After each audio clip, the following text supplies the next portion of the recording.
Manuel Ugarte has landed in England to complete his Manchester United medical. The PSG midfielder, who travelled to the UK from Paris by private jet, touched down late on Tuesday night before heading to Manchester to undergo medical tests.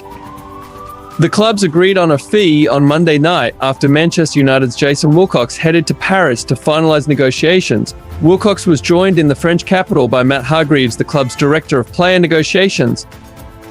The deal for Ugarte is worth an initial £42 million plus a further £8.4 million in add-ons, taking the total fee to just north of £50 million.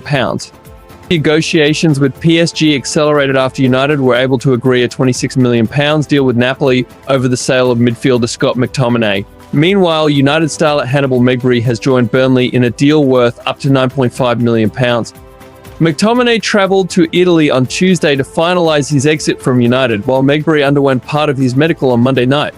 McTominay heads for the Old Trafford exit door after spending his entire club career to date in Manchester, having first become involved with the United youth system aged just 5. McTominay's last appearance for United came on Saturday in a 2-1 defeat at Brighton. Ugarte has not featured in either of PSG's first 2 games of the new League One season, having made it clear that he wants to join United. The midfielder is set to become Erik ten Hag's 5th signing of the summer transfer window. The Dutchman has brought in striker Joshua Zirkzee, centre-halves Matthijs de Ligt and Lenny Yoro, and fullback Nerseh Mazraoui so far, focusing predominantly on bolstering United in defensive areas.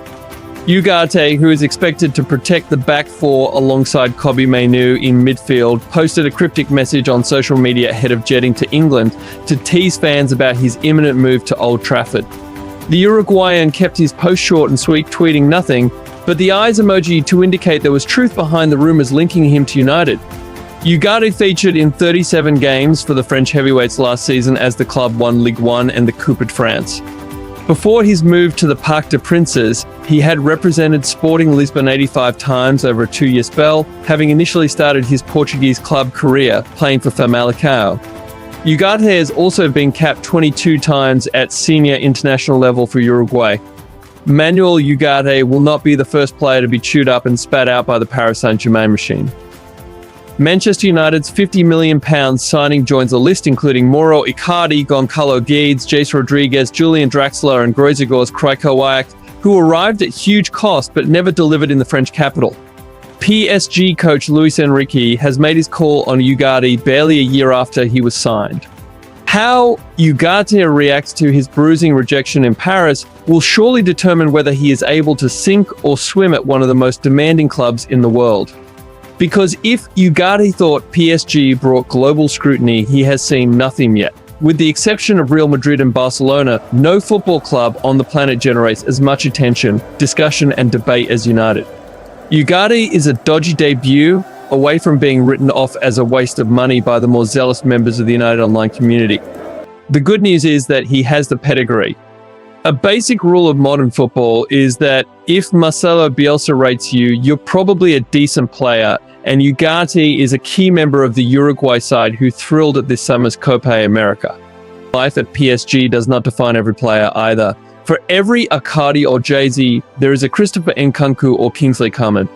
Yes, both were academy players, but neither was backed by PSG, and both flourished elsewhere, with Coman even scoring the winner against his old club for Bayern Munich in the 2020 Champions League final.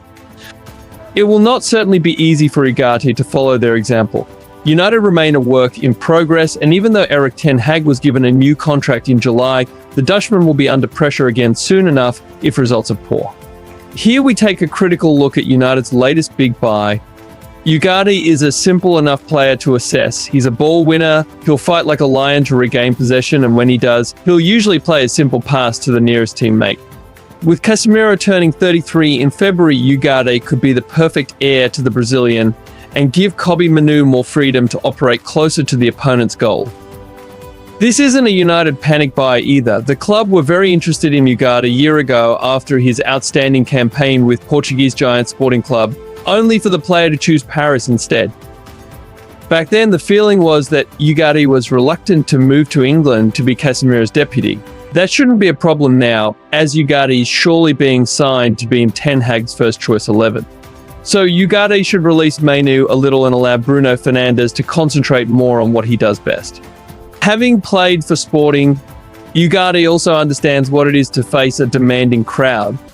And if United fans are looking for omens, another of their former players also represented both clubs, a certain Cristiano Ronaldo. The problem with Ugarte is that his best asset can also become a flaw. Against most teams, his reliable, if limited, style is more than enough. Against the best, however, there are questions about it. Ugarte has been compared with Claude Makélélé, who anchored midfield brilliantly for Chelsea, France and Real Madrid, but football has changed since then. At the elite level, holding midfielders now need to be more than mere destroyers. That is why Luis Enrique preferred a midfield trio of Vitinha, Fabian Ruiz and Warren Zaïre-Emery in PSG's biggest games towards the end of last season. The prototype for the modern number 6 is Sergio Busquets. Not only was the former Barcelona and Spain player a brilliant retriever of possession, he was also a master of moving his team along again when he had regained it. Now, Rodri does the job better than anyone and also has 22 goals and 21 assists in 172 Premier League games for Manchester City. Ugarte would be doing well to reach those numbers, and PSG have replaced him with João Neves, the young deep-lying playmaker from Benfica. Neves has registered 4 assists in his first 2 games, one more than Ugarte managed in 37 last term. That statistic goes to the heart of why PSG were willing to sell him and why some fear he may come up short at Old Trafford. Ugarte was born the same month United coach Ruud van Nistelrooy signed for the club as a player April 2001 and will hope to emulate the great Dutchman who won 4 trophies at Old Trafford. There is also the example of Diego Forlan to follow. Although Ugarte's fellow Uruguayan had his best years after leaving United, he is still fondly remembered by most supporters. The 23-year-old is used to handling pressure. He made his debut at just 15 for Phoenix in his homeland. And at 19, he moved to Portuguese club Famalicão, relocating nearly 6,000 miles from home while still a teenager. While the Portuguese top flight is not at the same level as the Premier League, Benfica, Sporting and Porto are European giants with exacting fan bases, you need character to handle that. If he is used correctly, Ugarte is the type of player who can help United push closer to the top of the Premier League again. Whether he is the man to go toe-to-toe with Rodri and prevail is another matter entirely.